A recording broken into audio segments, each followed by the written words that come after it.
إن الحمد لله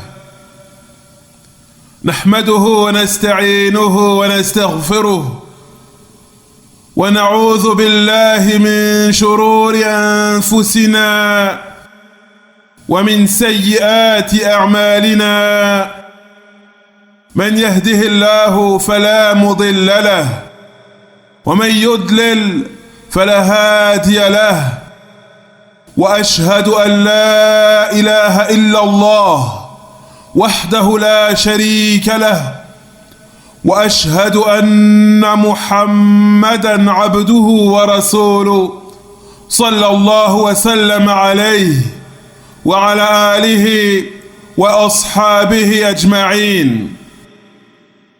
Toutes les louanges reviennent de droit à Allah. Nous le louons d'une louange remplie d'amour et de remerciements.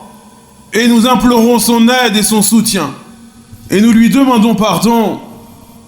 Et nous cherchons protection auprès de lui contre le mal contenu dans nos cœurs et contre nos mauvaises actions. Quiconque est guidé par Allah, nul ne pourra jamais le détourner de cette voie droite.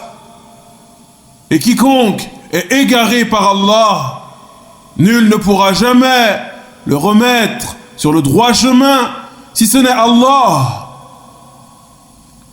Et je témoigne qu'il n'existe aucune divinité digne d'adoration si ce n'est Allah seul, sans associé. Tout comme je témoigne que Muhammad sallallahu alayhi wa sallam est son serviteur et son messager.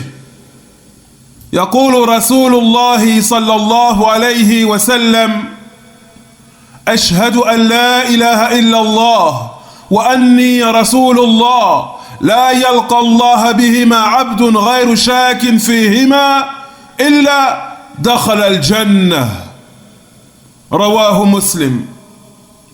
لا يلقى الله بهما عبد غير شاك فيهما إلا دخل الجنة.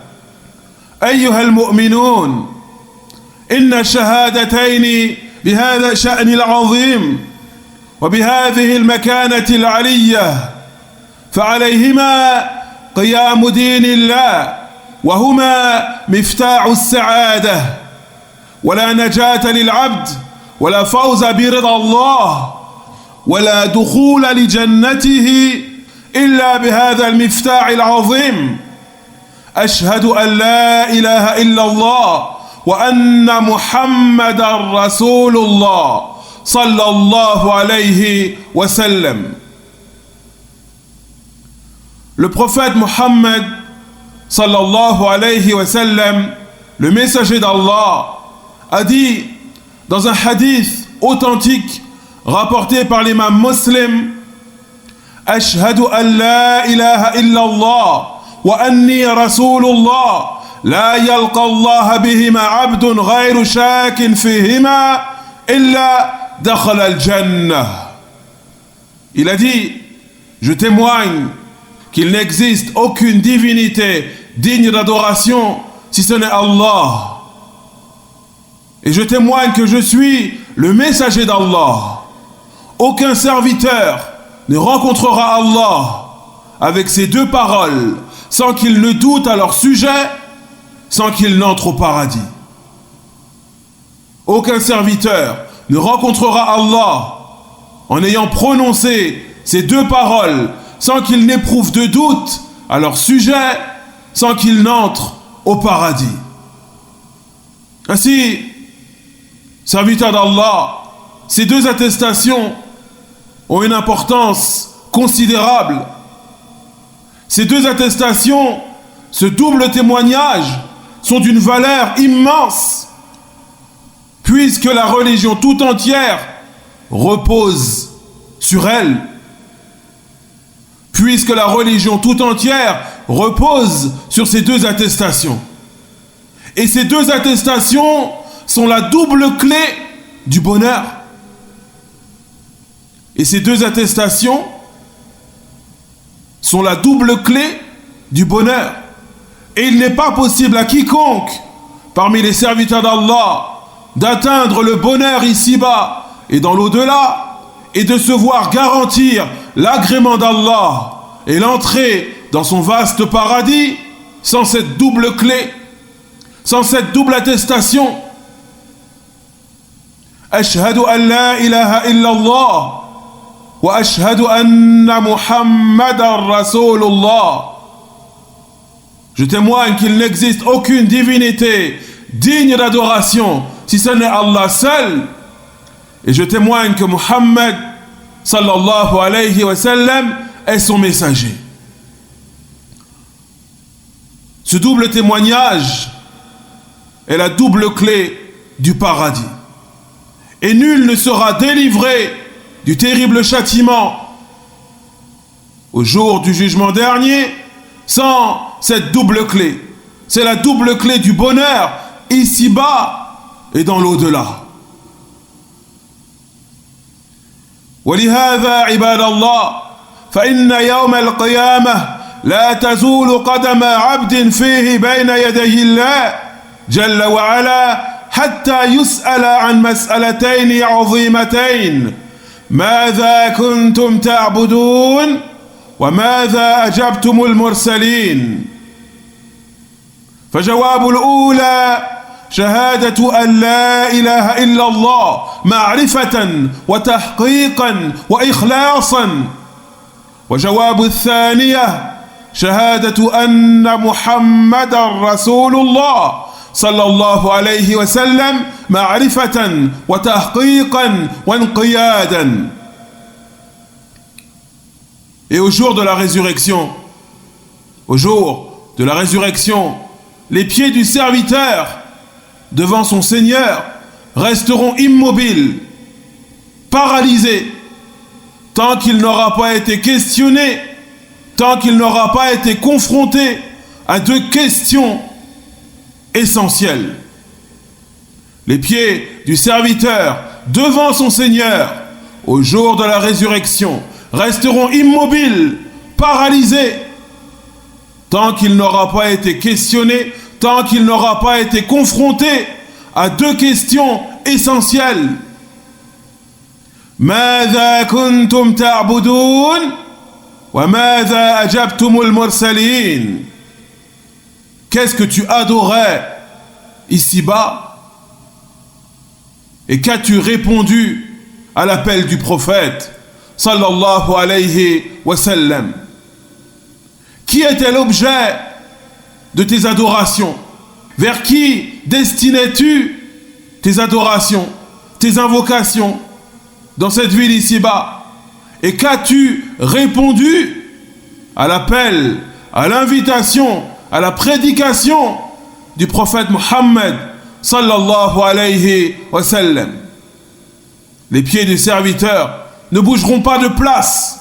Ils resteront immobiles, paralysés devant son Seigneur au jour de la résurrection, tant qu'il n'aura pas été confronté à ces deux questions. Et la réponse qu'il faudra fournir à la première question sera le témoignage de foi qu'il n'existe aucune divinité digne d'adoration si ce n'est Allah. ذلك بأن الله هو الحق وأن ما يدعون من دونه هو الباطل. Car Allah, c'est lui la vérité.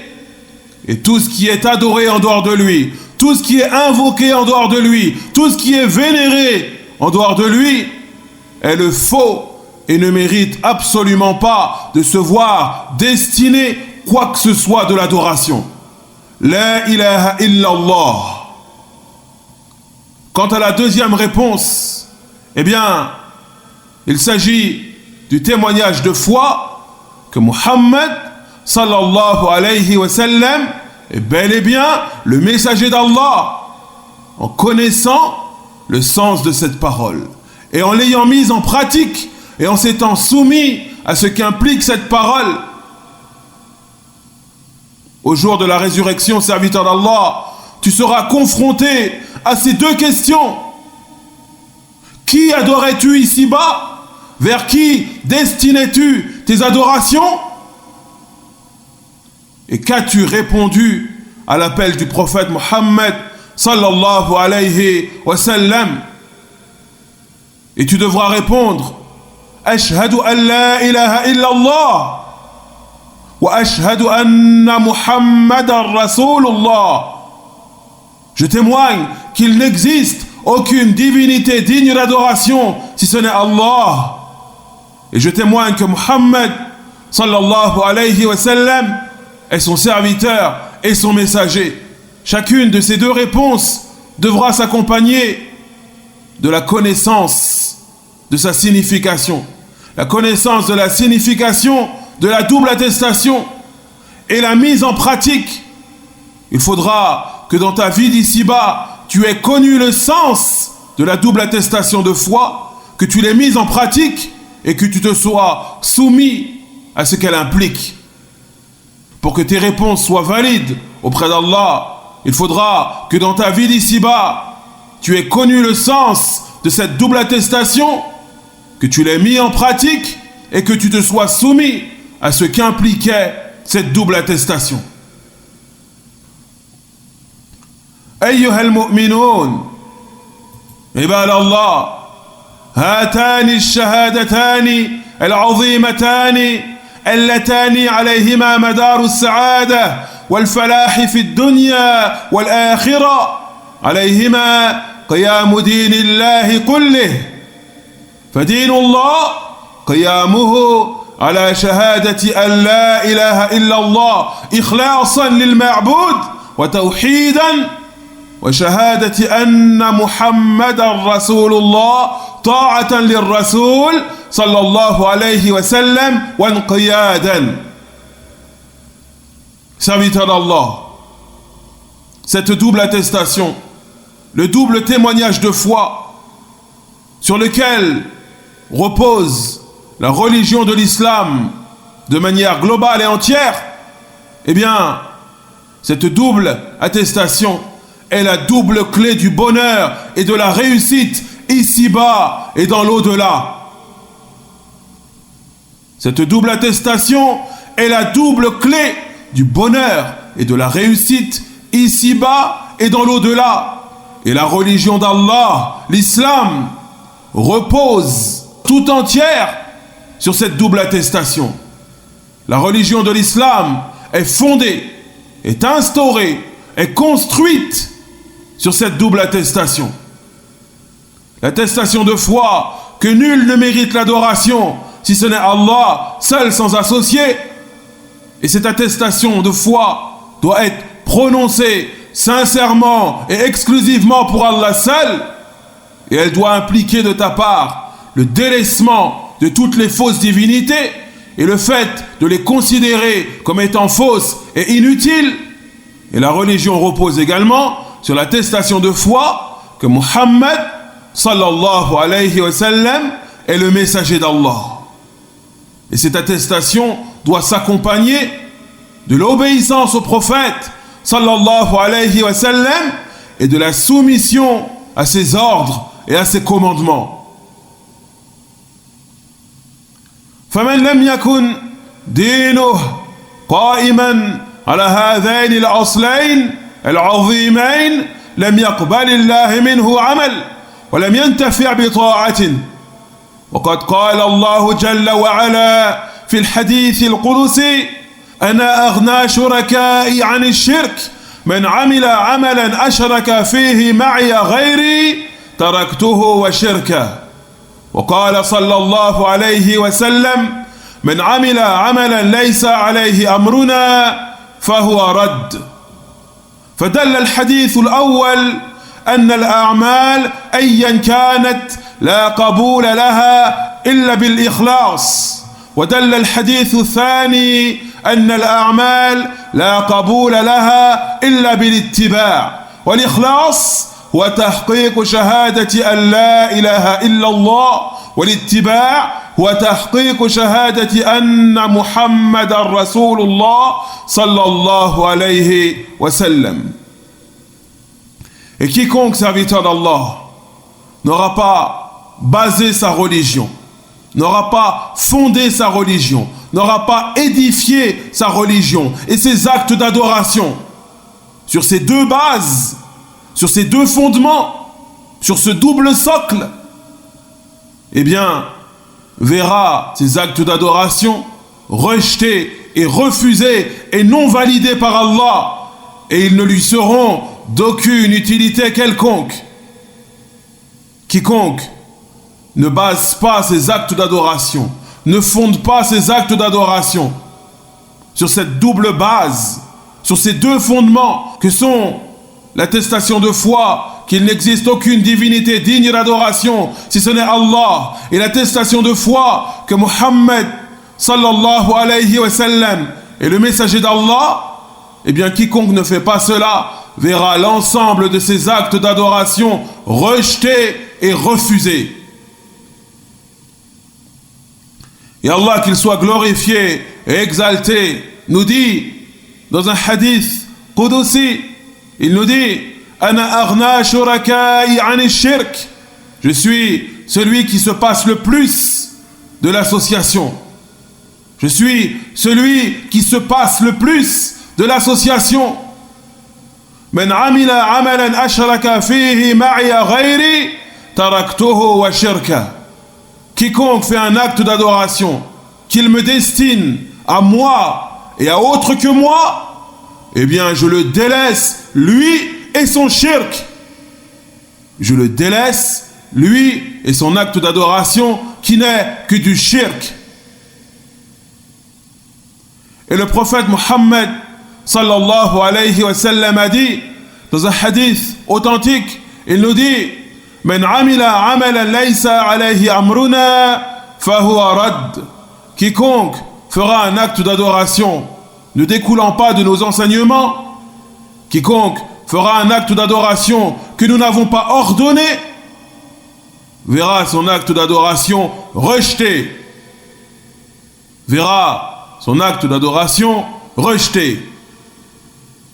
Ainsi, le premier hadith dans lequel Allah nous informe qu'il n'accepte pas, qu'il ne valide pas les actes d'adoration qui lui sont destinés à lui et à autre que lui, eh bien, ce premier hadith nous montre que la sincérité exclusive, al-ikhlas, est quelque chose d'obligatoire, quelque chose d'exigé dans notre religion.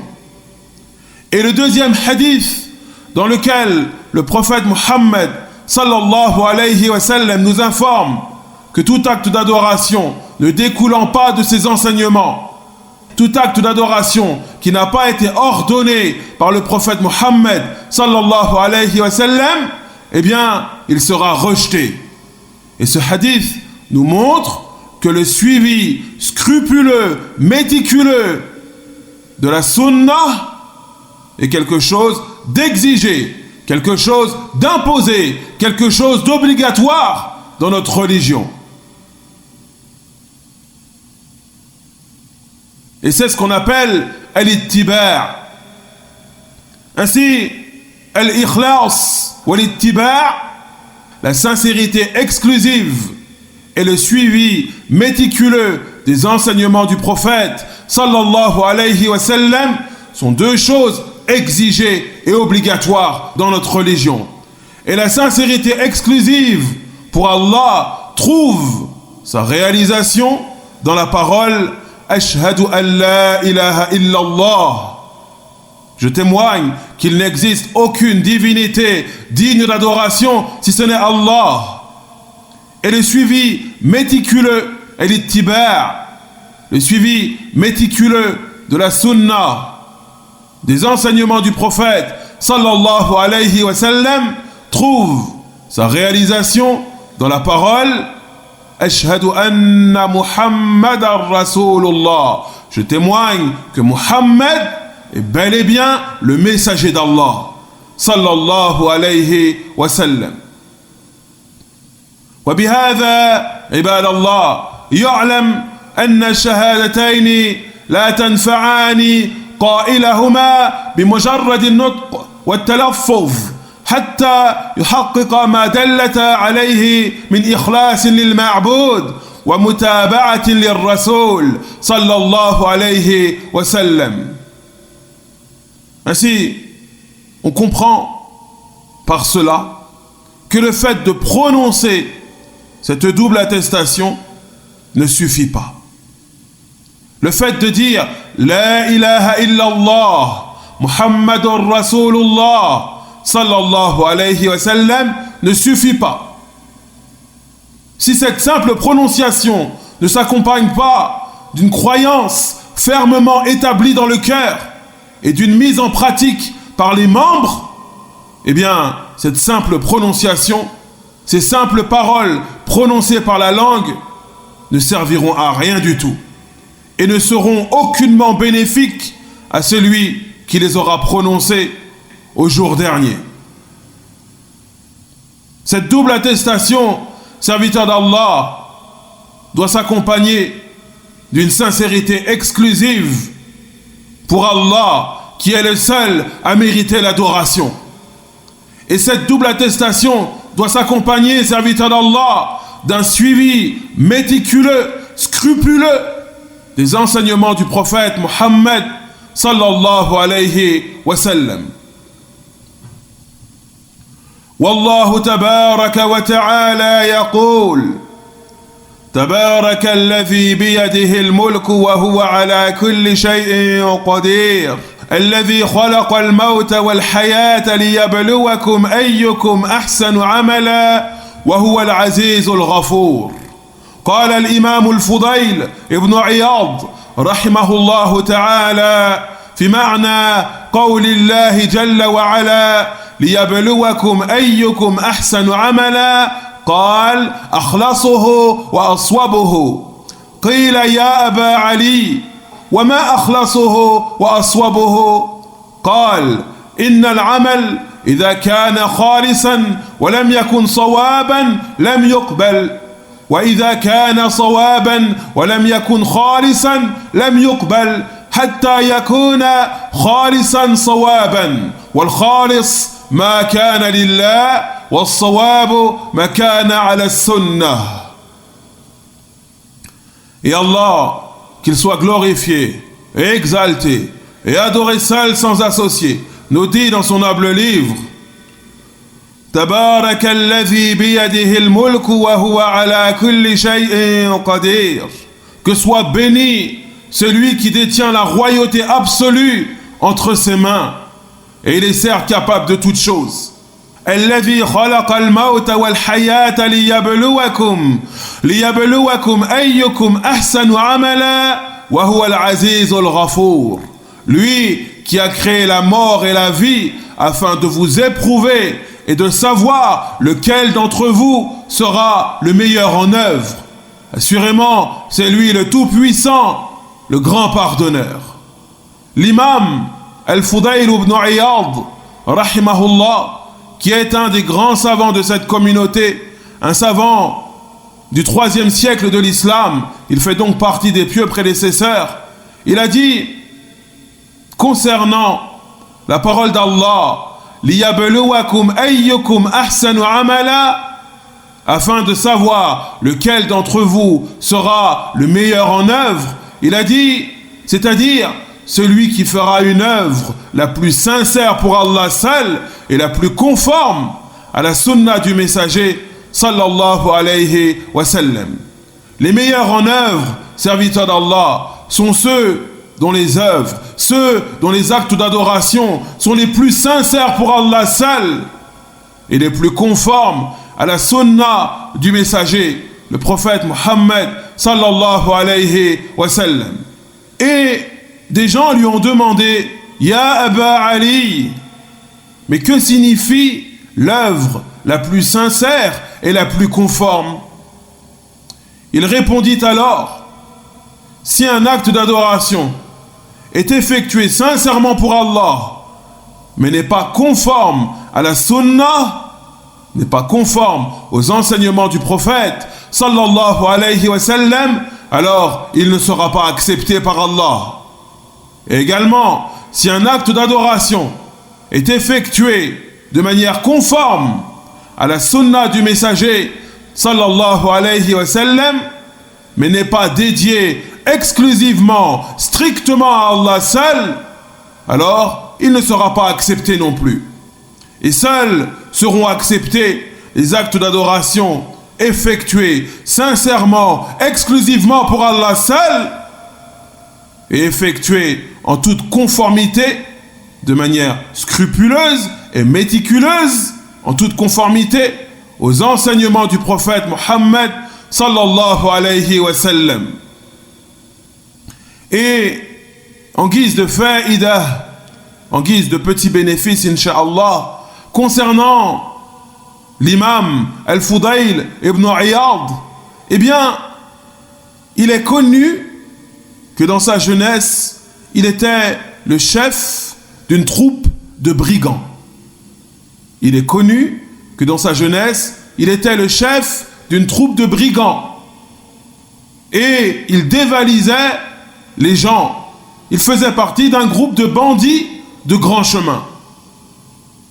Et un jour, alors qu'il s'apprêtait à commettre un méfait, il était en train d'escalader un mur, il a entendu une personne réciter la parole d'Allah. ألم يأن للذين آمنوا أن تخشع قلوبهم لذكر الله وما نزل من الحق. Il a entendu une personne réciter la parole d'Allah. Le moment n'est-il pas venu pour ceux qui ont la foi que leur cœur s'emplisse d'humilité à l'évocation d'Allah et à ce qui a été révélé de la vérité? N'est-il pas venu le moment pour ceux qui ont la foi, pour ceux qui ont cru, que leur cœur s'emplisse d'humilité, de crainte à l'évocation d'Allah et à ce qui a été révélé comme vérité?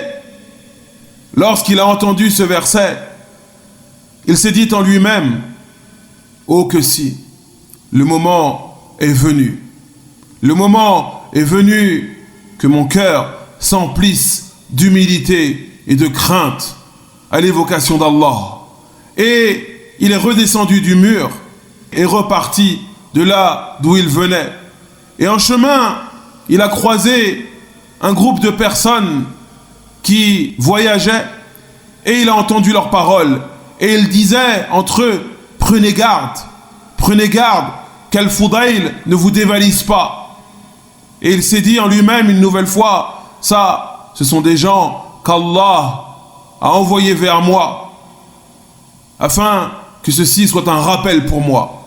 Et suite à cela, il a fait un repentir sincère. Al-Fudayl s'est rendu à la Mecque auprès des savants, à étudier et à multiplier le rappel d'Allah, au point où lui-même est devenu une personne de science. Au point où lui-même est devenu une personne de science. Voici concernant Al-Fudayl ibn Iyad, rahimahullah ta'ala, qu'Allah lui fasse miséricorde. أيها المؤمنون عباد الله، أحوال الناس مع هذين الأصلين العظيمين أربعة. الأول من كان مخلصا متابعا، والثاني من كان مخلصا بدون اتباع، والثالث من كان متبعا بغير إخلاص، والرابع من لا إخلاص عنده ولا متابعة. وكل هؤلاء هالكون إلا الأول الذي جاءت أعماله على الإخلاص للمعبود جل في علا والمتابعة للرسول الكريم صلى الله عليه وسلم. Et les gens, face à ces deux bases fondamentales que sont la double attestation de foi, la double clé du bonheur, les gens se divisent en quatre. Premièrement, ceux qui sont sincères dans leurs actes d'adoration, pleinement sincères dans leurs actes d'adoration. Ils dédient leurs actes d'adoration à Allah seul. Et également, ils sont en conformité scrupuleuse et méticuleuse avec les enseignements du prophète Muhammad sallallahu alayhi wa sallam. Il y a également, et c'est le deuxième type de personnes, ceux qui sont sincères dans leurs actes d'adoration, mais sont en contradiction avec la sunna. Ils sont en contradiction avec les enseignements du prophète Muhammad sallallahu alayhi wa sallam. Le troisième groupe de personnes, ceux qui sont conformes à la sunna, mais n'agissent pas sincèrement pour Allah. Et le quatrième groupe de personnes, ceux qui n'ont ni sincérité pour Allah, ni suivi de la sunna. Et tous sont perdus. Tous courent à leur perdition. Sauf ceux qui agissent en toute sincérité pour Allah, tout en étant en même temps conformes, fidèles aux enseignements du prophète Muhammad sallallahu alayhi wa sallam. ومن عظيم الدعاء في هذا الباب أيها المؤمنون ما يؤثر عن الخليفة الراشد عمر رضي الله عنه أنه كان يقول في دعائه اللهم اجعل عملي كله صالحا ولوجهك خالصا ولا تجعل لأحد فيه شيئا. Il a été rapporté que le calife bien guidé, Omar ibn al-Khattab, qu'Allah soit satisfait de lui, le calife Omar, le deuxième calife, le deuxième successeur du prophète sallallahu alayhi wa sallam, il a été rapporté qu'il invoquait Allah en ces termes, en disant « Oh Allah, fais que mes actes d'adoration soient tous pieux, pleinement pieux, c'est-à-dire conformes, fidèles aux enseignements du prophète sallallahu alayhi wa sallam, et fais qu'ils te soient tous dédiés, fais qu'ils soient tous dédiés à ton visage, en toute sincérité. Et fais que ni ma sincérité pour toi, ni ma conformité à la sunna soit affectée par quoi que ce soit, soit touchée par quoi que ce soit. » Ainsi, Omar, radiyallahu anhu, l'un des 4 califes bien guidés, l'un des pieux prédécesseurs par excellence, invoquait Allah afin qu'Allah fasse que ses actes d'adoration soient effectués sincèrement pour Allah et en toute conformité avec les enseignements du prophète Muhammad sallallahu alayhi wa sallam. عباد الله لا نجاة للعبد ولا فوز برضا الله ولا دخول لجنته إلا بهذا المفتاح العظيم أشهد أن لا إله إلا الله وأن محمد رسول الله صلى الله عليه وسلم والله تبارك وتعالى يقول فمن كان يرجو لقاء ربه فليعمل عملا صالحا ولا يشرك بعبادة ربه أحدا.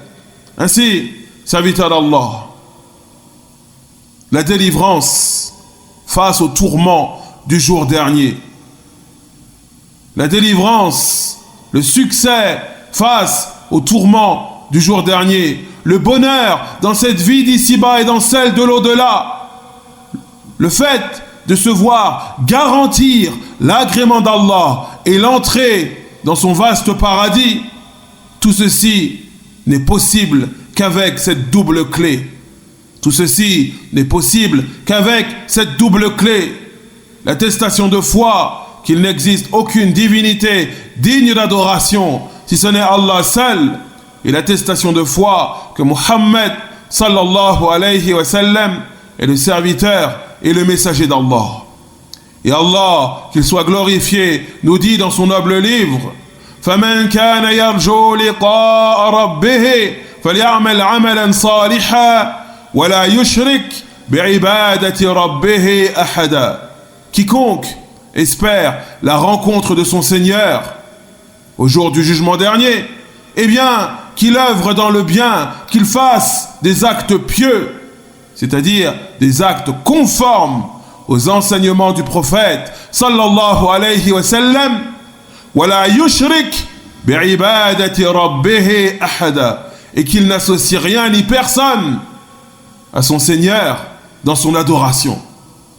et qu'il n'associe rien ni personne à son Seigneur dans ses actes d'adoration. Que ces actes d'adoration soient voués, destinés exclusivement à Allah seul, et seulement pour satisfaire Allah seul. Que ces actes d'adoration soient préservés de tout shirk, qu'il soit grand ou petit. Barakallahu fikum wa jazakumullahu khayran. سبحانك اللهم وبحمدك أشهد أن لا إله إلا الله أستغفرك وأتوب إليك وصل اللهم على نبينا محمد وعلى آله وأصحابه أجمعين والحمد لله رب العالمين.